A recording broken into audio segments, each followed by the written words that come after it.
MBC 김주아 전 앵커의 이혼 소송이 세간을 떠들썩하게 했었죠. 폭행에 간통 혐의 등으로 파장이 상당했는가 하면 최근 김주아 씨가 시어머니로부터 받은 건물 임대료 2억여 원을 돌려주라는 판결이 나와 눈길을 끌었습니다. 김주아 씨는 1심 판결에 불복해 항소장을 제출한 것은 물론 시어머니를 상대로 위자료와 손해배상 청구 소송에 나섰는데요. 안지선 기자가 단독으로 전합니다. 함께 보시죠.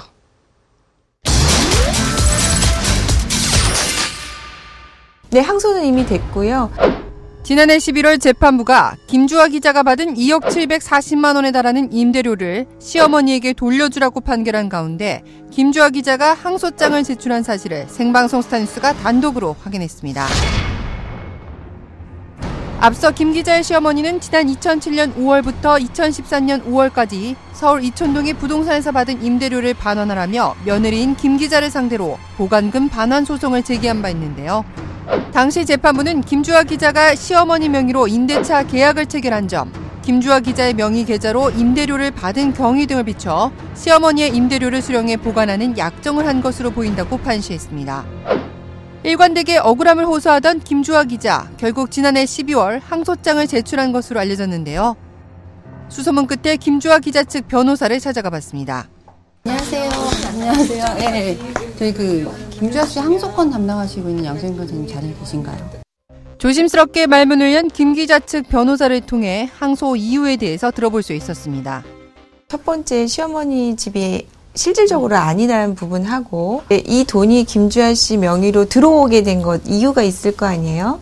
그러면 이제 시어머니는 당연히 그것을 아들에게 뭔가 의논을 하고 그 아들의 동의하에 김주아 씨 명의로 들어온 이런 부분이 있을 텐데 의아할 뿐만 아니라 당사자가 굉장히 억울해하는 부분입니다.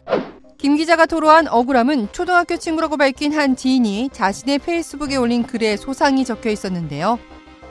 해당 글에 따르면 문제가 된 동부 이촌동의 집은 김 기자의 신혼집으로 당시 자금이 부족했던 남편 강 씨가 전세 대출밖에 받을 수 없는 외국인 신분이라 시어머니 명의로 집을 샀던 것이라고 설명했습니다. 이후 전세자금 대출 상환으로 생활이 힘들어지면서 김 기자가 월세를 받아 생활비에 보태기 위해서 이사를 가게 된 것이라고 밝혔는데요. 해당 지인은 아들 부부에게 준 돈을 내놓으라고 소송을 건 시어머니 이모 씨도 웃기지만 아들 부부인데 왜 며느리만 100% 돌려줘야 하는 것인지 모르겠다고 1심 판결에 불만을 드러냈습니다. 아들이 책임을 지거나 내지는 같이 책임을 져야 되는 부분이 아닌가. 이게 이제 항소심의 새로운 쟁점이 될 것 같습니다. 김주아 기자와 시어머니 간의 고부 갈등은 이미 지난 2013년 11월 시어머니가 김 기자가 커터칼을 들고 협박과 폭행을 했다며 경찰에 신고하면서 표면화된 바 있는데요. 당시 무혐의 처분으로 일단락됐지만 이런 일련의 과정 속에서 김 기자는 혼인 파탄의 책임이 시어머니에게도 있다며 추가로 시어머니를 상대로 위자료와 손해배상 청구 소송에도 나선다고 밝혔습니다. 혼인관계 파탄과 관련해서 시어머니가 개입한 부분이 있다면 김주아 씨가 또 위자료를 청구할 수 있기 때문에 그런 내용이 이제 쟁점이 될 것 같고요. 또 이제 이와 관련해서 재산상 손해까지 발생한 부분이 있어서 그런 부분까지 손해배상으로 추가할 예정입니다. 시어머니와의 갈등이 법적으로까지 이어지며 더 복잡해진 김주아 기자의 이혼 소송.